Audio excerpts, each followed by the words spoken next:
경제 뉴스의 진실과 오류, 경제가 떴다. 오늘의 생생 인터뷰는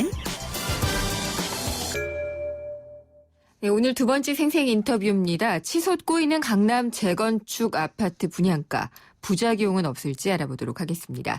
김은경의 생생경제 3부 함께하고 계십니다. 강남, 서초, 송파 이렇게 하면은 강남 3구로 묶이잖아요.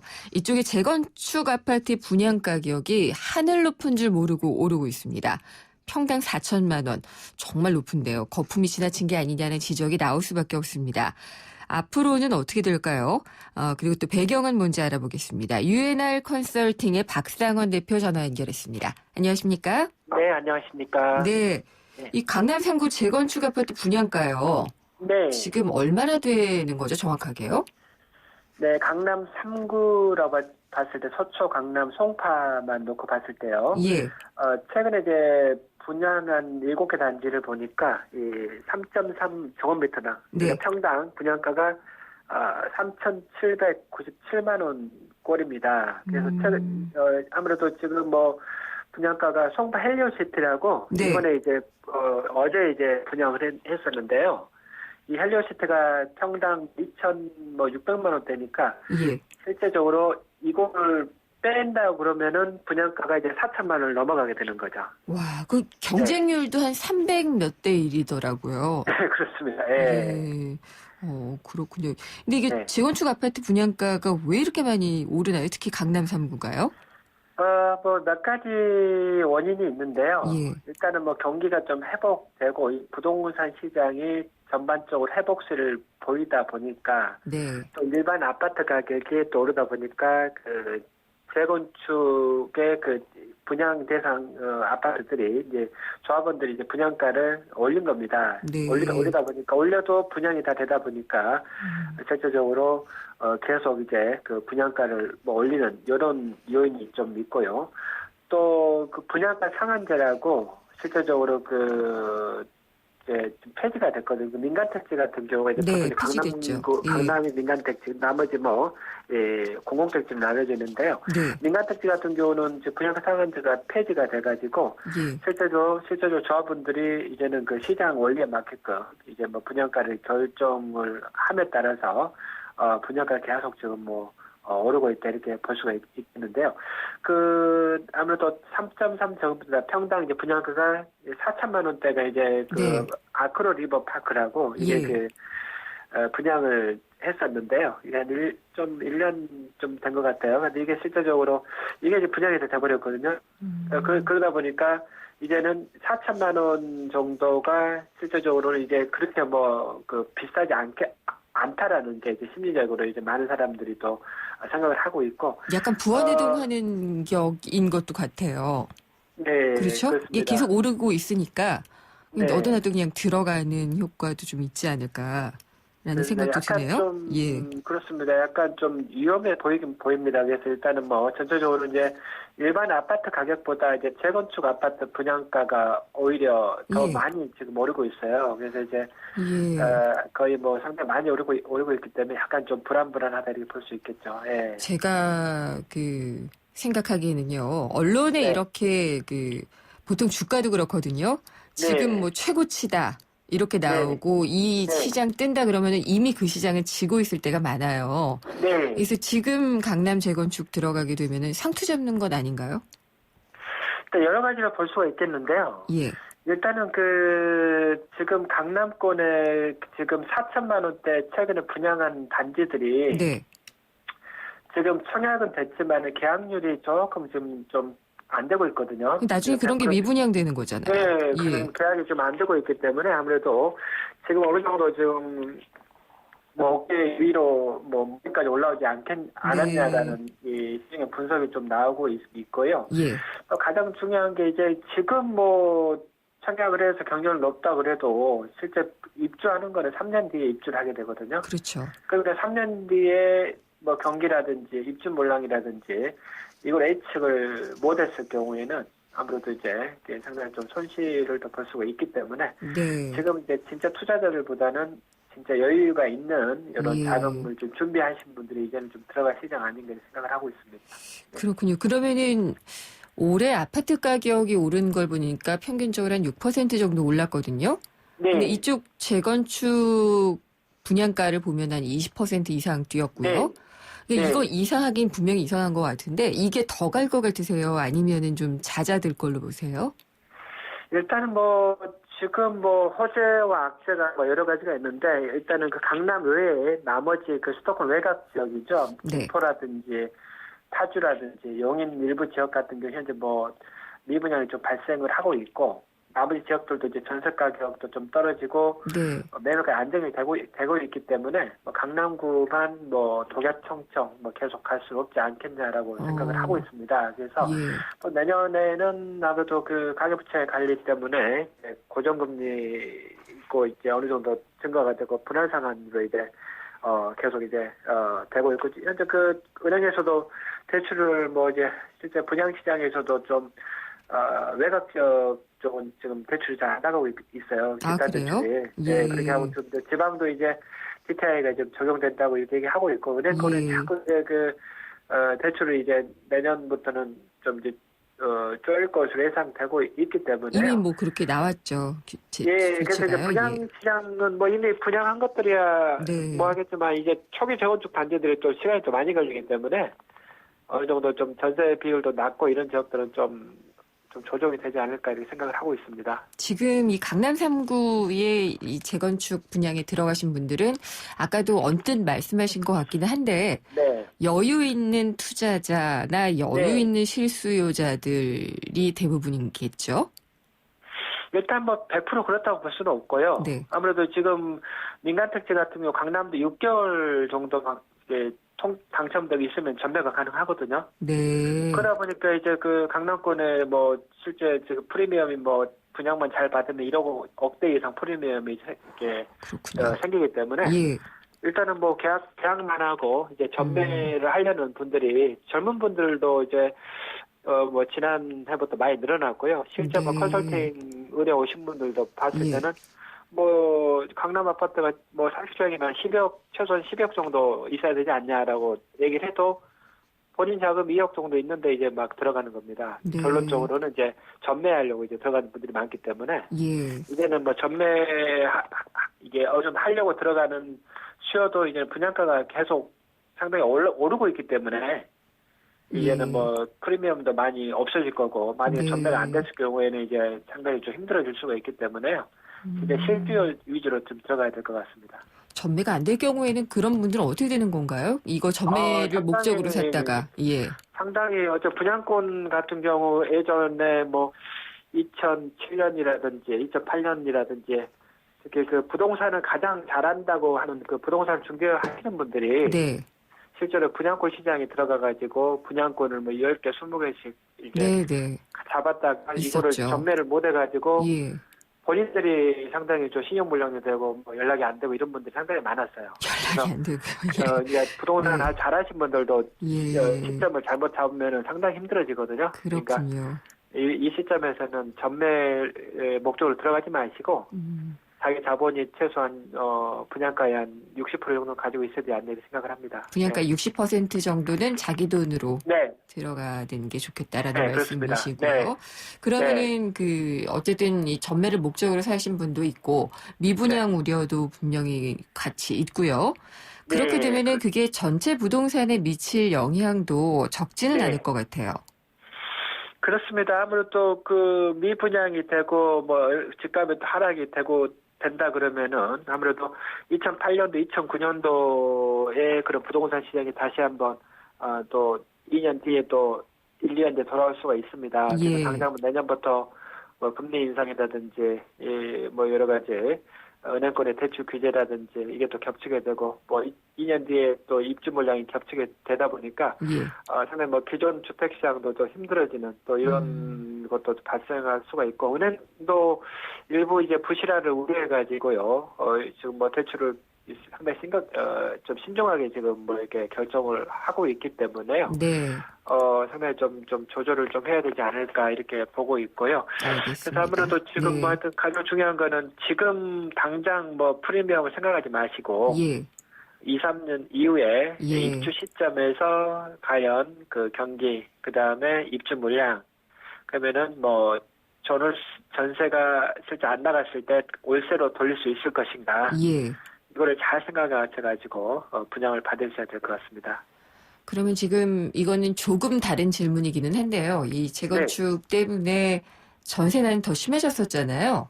네. 예, 어떻게 될 그렇죠. 걸로 보시나요? 내년까지요? 내년에 역시 지금 재건축 물량 같은 경우 서울 지역 같은 경우가 지금 한 5만 가구 이상이 지금 계속 이주 수요가 남아 있습니다. 예.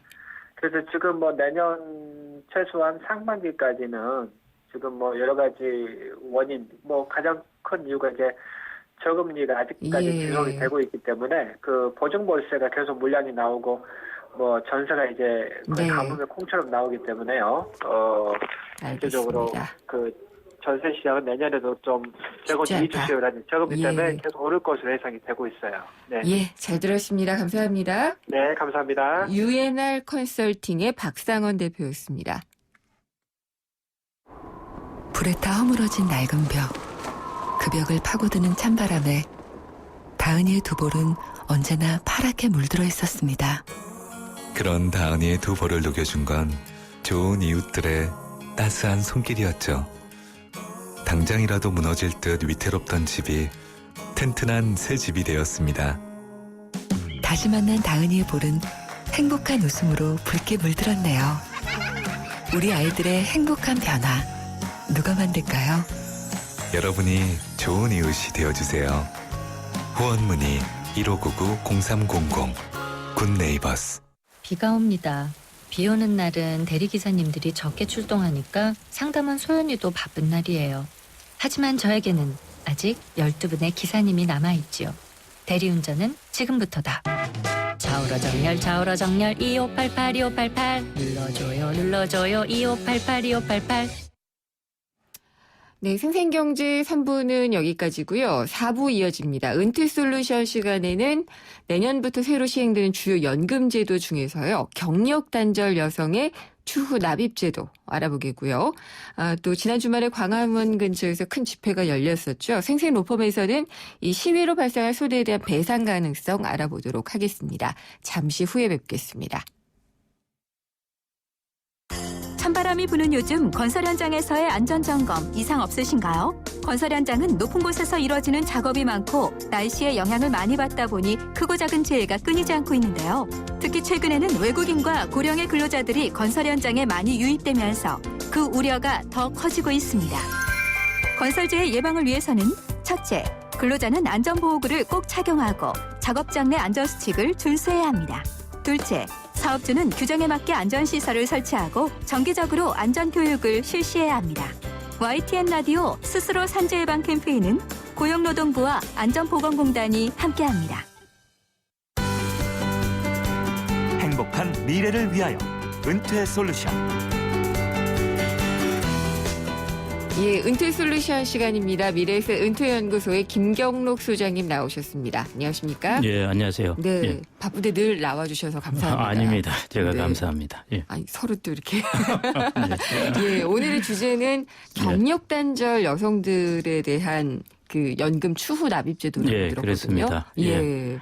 이게 어떤 건지. 예, 이제 예. 국민연금 추후 납부제라고 예. 그러는데 우리나라에는 이제 출산, 육아 등등으로 인해 가지고 직장을 다니다 그만둔 사람들이 많습니다. 네. 특히 이제 30대 예. 그리고 이제 40대, 50대 다시 취업하기도 하지만은 이제 전업주부로 있기도 하는데요. 취업이 어려워서 그래요.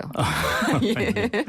예. 그래서 이제 이쪽 경력 단절에 대한 국민연금 예. 제도에서 조금 미흡한 부분이 있었습니다. 그렇죠. 예, 그래서 그런 부분을 이제 내년부터 좀 고쳐나가는 부분인데요. 좀 네. 중요한 부분이라고 할 수 있습니다. 그러니까 이게 국민연금에 이걸 아시는 분은 일찌감치 전업주부라도 가입을 하셨는데 이걸 못 하셨던 분들을 위해서 좀 도움이 되는 아닙니다. 건가요? 이전에는 이게 예. 전업주부에서 대부분이 조건이 안 되었습니다. 그러니까 아. 추후 납부를 하려 해도 할 수가 없었는데요. 네네. 추후 납부 제도가 일단 어떤 거냐 그러면요. 이제 직장을 다니다가 퇴직을 하든지 뭐 일단 좀 그만두든지 해서 네네. 공백 기간이 생기지 않습니까? 예를 들어 한 3년 정도 공백 기간이 생겼다면 그 위에 다시 이제 취직을 하게 됩니다. 취직을 하게 되면은 그 취직을 한 이후부터 국민연금을 이제 가입하면 되는 자동으로 거죠. 되죠. 예, 예. 예. 근데 이제 3년 공백이 생기는데 네. 여기 이제 선택권이 생깁니다. 제가 3년 공백에 대해서 추후로 납부를 해서 이 부분을 공백 기간을 없애버리느냐 아니면 그냥 나 놓아두고 네. 그대로 공백 기간으로 하고 내가 이전에 3년 지금부터 가입하는 예. 것 이렇게 하겠다 두 가지 이제 선택권이 있는데 그거는 이제 그런데 그 전업주부인 경우에 그런 조건이 안 되었습니다. 그건 뭐냐면은 배우자가 국민연금이나 직역연금이라면은 공무원연금, 군인연금, 네네. 이제 사학연금 예. 여기 가입되어 있는 경우에는 아예 그 대상이 되지 안 않았습니다. 됐었군요. 예, 이전 같은 예. 경우에 이제 이전이 아니라 직장을 그만두고 예를 들어 솔로라고 가정을 하면요, 이런 경우에는 3년 동안에 이제 직장을 그만둔 기간 동안은 납부 예외라고 인정이 되어 있습니다. 예. 그러니까 소득이 없기 때문에 납부를 하는 것을 예외로 인정을 해주기 때문에 추후에 납부를 할 수가 있습니다. 근데 전업주부이면서 이제 배우자가 그 소득이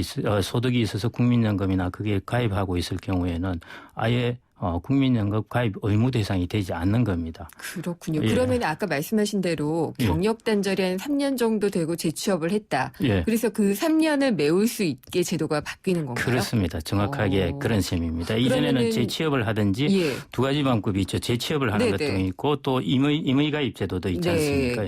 임의가입을 하든지 재취업을 하든지 간에 지금까지는 공백 기간에 대해서는 이제 어찌할 방법이 없었습니다. 지금부터 예. 재취업하거나 임의가입하는 때부터가 이제 그때부터 그렇죠. 또다시 기산되고 예. 과거에 이제 그 해소하고 이렇게 합해질 따름이지요. 여기서 추후 납부 제도를 해서 공백 기간을 메꿀 방법이 없었다는 거죠. 당연히 추후 납부를 하는 게 좋으니까 소개를 해 주시겠죠? 예, 뭐 예. 경우에 따라서 조금 다를 수는 있겠지만은 네. 전반적으로 그게 유리한 부분이고요. 지금 그렇게 경력 단절돼서 그런 부분에 해당되는 사람 숫자 거의 한 1,000만 명에 이르고요. 전업주부로 꽤 가 있으니까 많네요. 예, 예. 많이 있는 편입니다. 이제 우리나라 대부분 여성들이 직장은 다닙니다. 네. 초기에 다니다가 예. 이제 육아나 이런 것 때문에 그만둔 경우가 많기 때문에요. 국민연금에 대해서는 아예 그냥 까맣게 까먹고 잊어버리고 있습니다. 있는 경우가 많죠. 예. 한 3년, 5년 넣어놓고 까먹고 있는데 왜냐하면 이것도 60세가 되어야 일시반환금으로 그때 받기 때문에 네. 아예 까먹고 있습니다. 그래서 이제 간단히 예를 들자면요. 이제 이제 직장을 3년 다니다가 지금 한 10년 정도 쉬었고 나이가 네. 한 58세인 분이 예. 배우자가 국민연금에 가입하고 있습니다. 이분은 지금 58세 임의가입을 하더라도 한 60세까지 해도 되고 그 위에 연장을 해도 됩니다만은 한 60세까지 한다고 하면은 2년밖에 안 되고 이전에 3년하고 합쳐봐야 5년밖에 안 됩니다. 그렇죠. 예. 그런데 국민연금은 아시다시피 120개월 즉 10년을 가입해야 네. 연금을 받게 되거든요. 근데 추후납부 제도를 활용하면은 자기가 이전에 있었던 공백 기간에 대해서 지금 추후납부 제도를 활용해서 바로 납부를 하면은 네. 그 10년의 기간이 바로 인정이 됩니다. 그러니까 이 추후 납부를 하는 금액이 어쨌든 현금이잖아요. 예. 이 현금을 다른 걸로 굴리는 것보다 국민연금 추후 납부에 넣는 게 대체로 유리하기 때문에 대체로 말씀해 주시는 유리합니다. 거죠. 예. 지금 뭐 40, 예. 50대 분들은 또 특히 유리한 부분이고요. 어. 그리고 그보다 또 하나 이제 중요한 것은 부부가 연금 맞벌이를 하는 게 참 노후에는 좋습니다. 연금 맞벌이 둘 다 그렇습니다. 받자라는 거죠. 예. 왜 그러냐면은 지금 이제 그냥 연금 소득 대출 국민연금만 하면은 50% 조금 예. 넘습니다. 근데 이거는 조건이 그겁니다. 평균 임금이 200만 원이니까 200만 원 대비해서 50%라고 보시면 될 겁니다. 네. 그리고 가입 기간이 40년입니다. 그걸 기준으로 계산한 게 지금 50%가 좀 넘게 돼 있고요. 네. 이게 실질적으로 가입 기간하고 이렇게 소득하고 다 계산을 해서 실질적인 네. 소득 대체율을 우리가 실질 소득 대체율이라고 그러는데 네. 근데 20%가 채 안 됩니다. 그러니까 국민연금을 가지고 이제 노후에 네. 받는다고 그럴 때 배우자 한 명으로서는 예. 거의 소득 대체율이 20%도 안 된다는 겁니다. 그래서 그렇군요. 조금 지금 돈에 여유가 있고 예. 이럴 경우에 이 돈 놔줘봐야 나중에 잘못하면은 이럴 다시 수도 결혼할 때 있고요. 써버리고 이럴 수도 있으니까요. 아플 때 쓰고. 예. 예. 아픈 데는 써야 되니까 그건 그렇고. 그러니까요. 예. 그래서 이걸 이제 지금 추납부 제도를 활용해 가지고 연금에 넣어놓고 부부가 연금 맞벌이로 연금을 받으면 노후에 훨씬 좋을 수 있습니다. 그게 이제 예. 첫 번째 이유고, 두 번째는 이거는 이제 건건이마다 조금 계산을 해봐야 되기 때문에 다르긴 합니다만은 평균적으로 계산을 해보면은 우리가 평균 수명까지 산다. 그리고 내 임금이 평균 임금 정도 네. 된다. 이렇게 되면은 이 추납부 제도를 활용하면은 대략 연수익률이 한 6.6% 정도 해당된다. 오. 네, 그거는 이제 평균적으로 한 예. 거고, 좀 소득이 많은 사람도 좀 다를 수도 있고, 그렇겠죠. 소득이 예. 적은 사람은 좀 더 네. 수익이 많아지겠죠. 이제 그런 경우에 좀 다르긴 합니다만은 이제 저금리가 계속 되지 된다고 않겠어요? 생각한다면 괜찮다는 겁니다. 그리고 지금 추납부를 하려면 이제 목돈을 분할해서 넣기도 네. 하고 목돈을 넣어도 되는데, 일단 돈을 넣어야 되지 않습니까? 이 돈을 한 50대나 이렇게 가지고 있어봐야 다른 데 쓸 일이 많습니다. 많이 나가죠. 돈을 예. 일단 그냥 묶어놓는 게 가장 그렇습니다. 좋은 방법인 예, 것 그게 제일 같더라고요. 정확한 예. 표현이신데요. 네. 묶어 놓아야 됩니다. 예, 묶어놓지 않으면 안 돼요. 국민연금의 추납부 제도를 활용해 가지고 전업주부도 이전에 네. 국민연금을 가입한 경험이 있으면은 하시는 게 좋을 것 같고요. 그래서 네. 연금 맞벌이라는 앞으로는 연금도 맞벌이를 해야 된다. 네. 이 단어를 좀 생각해 놓으시면 좋을 것 같습니다. 맞벌이. 예. 예. 근데 이게 아까 그 평균 수익률이 6.6% 정도라고 네. 말씀을 네. 하셨잖아요. 여기 예. 물가 상승률이나 이런 건 다 들어간 건가요? 물론입니다. 아, 예. 그렇군요. 예. 괜찮은데요. 예, 괜찮습니다. 네. 앞으로 아마 소장님도 그렇지만은 저성장 저금리 기조는 오래 갈 거라고 네, 보시겠죠? 오래 갑니다. 예. 얼마나 오래 갈까요? 그거는 모릅니다. 제가 여기서 얼마나 오래 간다고 예. 대답을 하면 그거 자체가 그렇죠. 신뢰도가 네. 많이 떨어지는데, 하여튼 예. 꽤 오래 갈 거로 보아집니다. 알겠습니다. 예. 마지막으로 당부의 말씀 한마디를 해주시죠. 저도 이제 이전에 우연히기 겪으면서 직장을 약간 옮기고 그랬는데요. 네네. 의외로 이게 사업장마다 이걸 자칫 이게 미스로 인해 가지고 자기 국민연금을 안 넣어준 경우도 있습니다. 제가 그때 보니까 제가 요즘 국민연금 관리공단에서 이제 그게 쭉 날아오잖아요. 날아옵니다. 예. 그거 잘 보십시오. 잘 보셔가지고 혹시 공백 기간이 있는지 한번 보십시오. 오, 저도 예. 그거 꼼꼼히 안 봤는데. 저도 이게 보다 네. 보니까 저희 사업장이 미비로 6개월인가 공백 기간이 있더라고요. 아, 예, 그럼 그래서- 추납부. 예. 그런 부분을 이제 한번 잘 보시고, 그리고 직장을 자주 또 옮기시다 보면은 그런 부분도 이제 생길 수 있습니다. 네. 그래서 추납부 부분은 금액도 많아지고 그다음에 기간도 길어지게 하는 효과가 있으니까요. 네. 이런 부분을 한번 꼼꼼히 보시고 잘 활용하시기 바라고요. 특히 이제 전업주부인 경우에 네. 저도 오늘 오면서 점심 먹다가 또 한 분을 만나 뵀는데 예. 자기 부인이 이제 이전에 직장을 몇 년 다니다가 지금 임의가입 제도로 예. 국민연금을 넣고 있는데, 이거 같은 경우 내년부터는 추납부를 해서 기한을 훨씬 길게 할 수 있는 겁니다. 그래서 예. 내년에 이 제도를 좀 잘 활용하시고, 이전에 직장 다니신 경험 있으시면은 네. 국민연금 관리공단에 한번 전화를 하셔가지고 알겠습니다. 잘 활용하시면 좋을 것 같습니다. 앞으로 오래 사는 리스크에 대해서는 언제나 생각을 하고 있어야 될 것 같아요. 네. 그렇습니다. 저성장과 오래 사는 리스크입니다. 그렇죠. 예, 오늘 말씀 잘 들었습니다. 감사합니다. 예, 감사합니다. 미래에셋 은퇴연구소 김경록 소장이었습니다.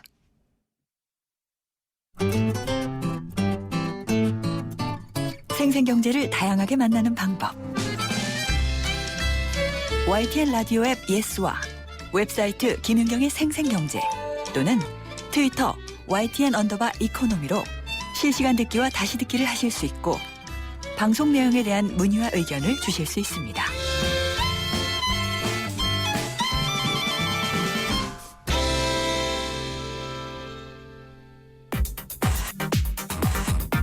모르면 당하는 경제 법률 생생로펌.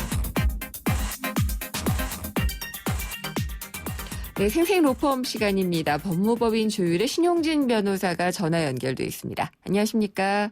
네, 안녕하세요. 네, 지난 주말에 광화문에서 집회가 있었잖아요.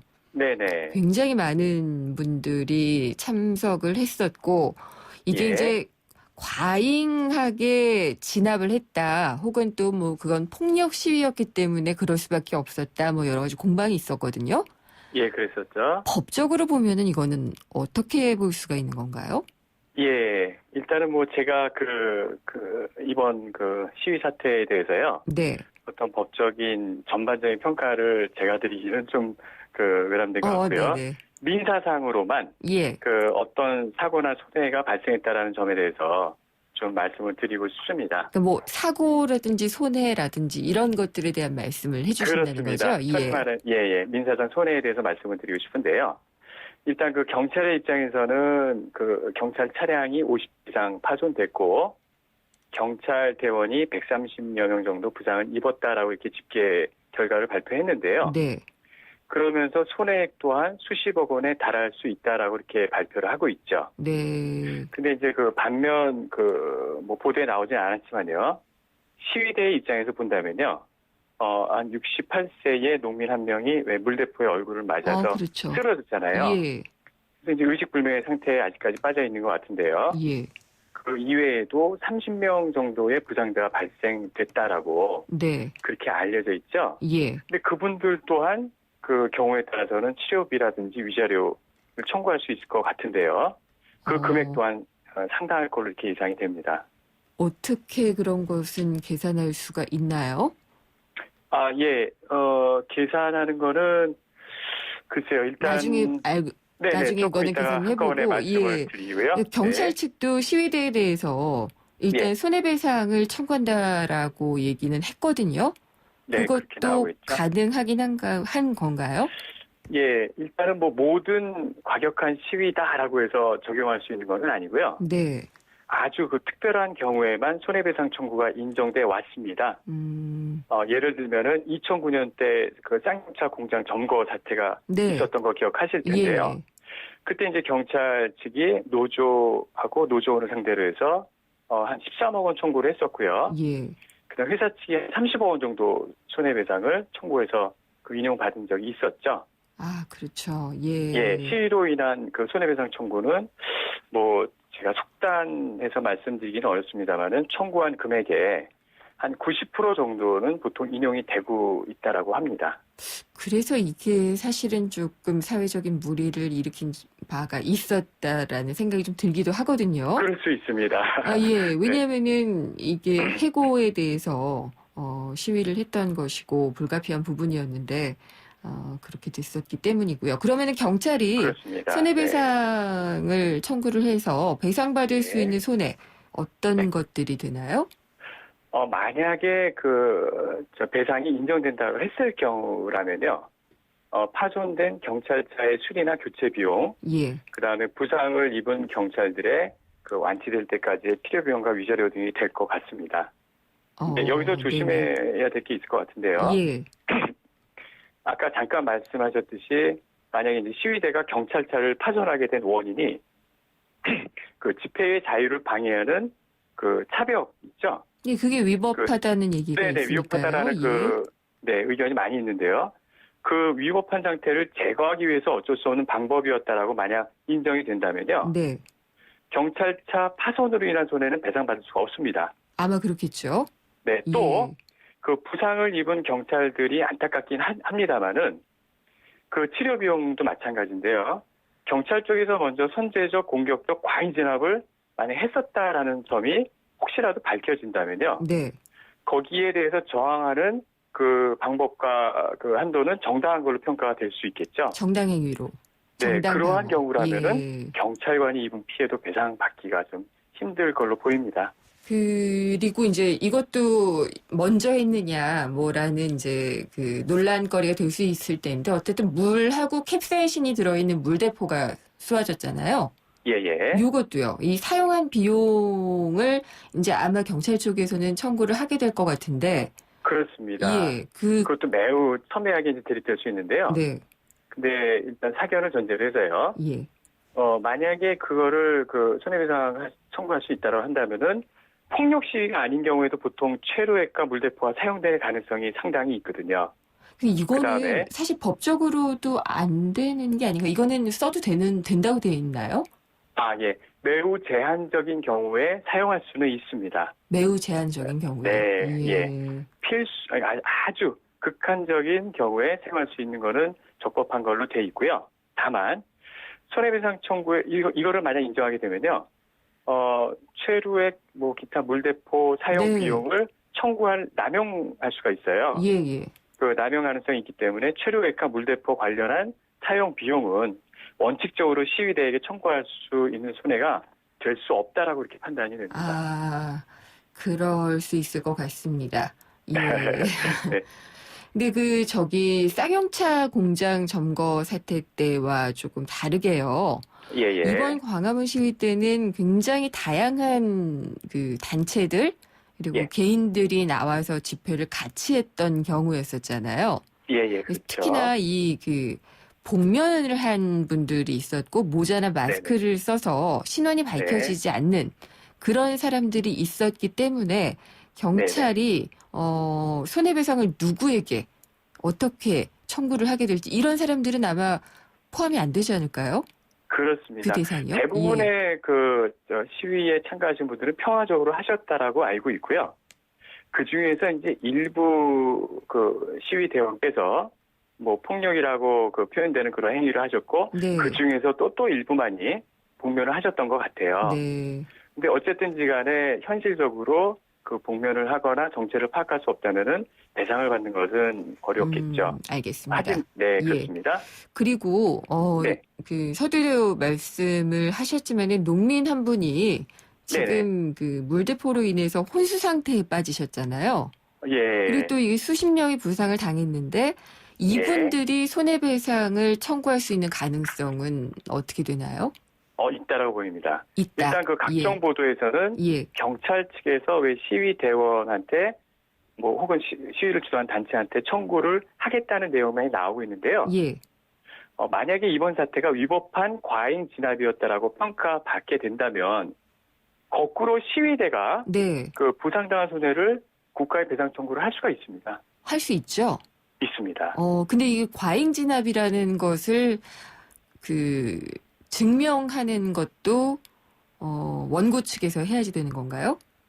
예, 그렇습니다. 예. 불법 행위에 대한 모든 요건은 원고 측에서 해야 되는 건 맞습니다. 다만 예. 그 당시에 CCTV라든지 심지어는 이제 방송된 녹화된 화면들이 있기 때문에요. 그런 것들이 입증하는 게 일부분에서 가능할 걸로 보입니다. 그렇군요. 네. 그러면은 이 부상당하거나 사망한 분들이 있다 이러면은 이 시위대는 누구에게 얼마를 청구를 할 수 있는 걸까요? 네, 일단 부상당한 시위대원이나 사망한 시위대원의 유족들이 되겠죠. 네. 유족들께서는 위법한 경찰력을 행사한 국가를 상대로 해서요. 국가로. 예. 또 한 명은 경찰 개인들을 상대로 해서 중대한 과실을 물론 전제로 합니다만은 손해배상 청구를 할 수 있고요. 예. 만약에 그런 사태가 발생하면 안 되겠지만은 사망자가 발생했다라면은 정년 때까지 벌 수 있었던 총 수입의 현재 가치의 3분의 2에다가 위자료 1억 원에다가 장례비까지 더한 금액을 청구할 수가 있고요. 네. 부상자의 경우에는 이제 병원비, 위자료 등등을 청구할 수가 있습니다. 그렇군요. 그러면은 경찰 개인과 국가에 대해서는 따로따로 소를 제기를 해야지 되는 거겠죠? 그렇진 않고요. 같이요? 동시에 할 수 있습니다. 알겠습니다. 한 개의 소송으로요. 네. 예, 이런 얘기를 더 안 하면 좋을 것 같긴 한데, 꼼꼼하게 잘 알려주셨습니다. 잘 들었습니다. 네. 감사합니다. 감사합니다. 법무법인 조율의 신용진 변호사였습니다. 호주 워킹 홀리데이만 떠올렸다면 호주TV 무비 채널을 추천합니다. 세상의 중심에서 사랑을 외치던 영화 속 울루루.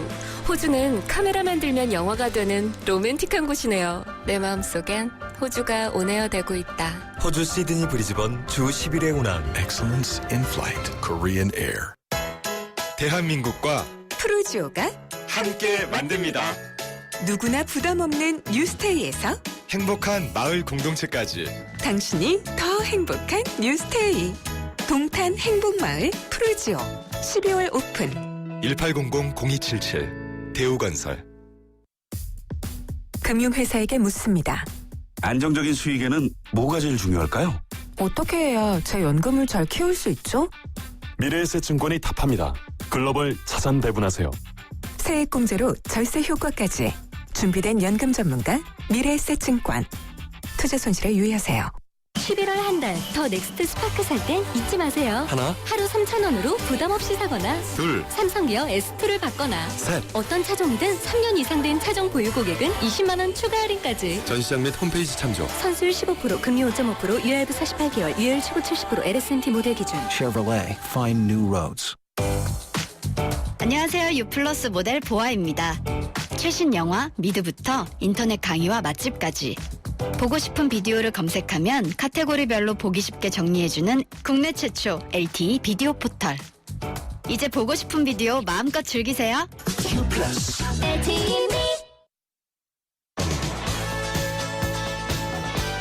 김은경의 생생경제 4부 포스코 그리고 마지막 안주 숙취해소 캔디 키스립과 함께했습니다. 오늘 선물 받으실 분은요. 0542님 외 한 분이고요. 7331님께는 알칼리수 에이스 한 박스를 선물로 보내드리겠습니다.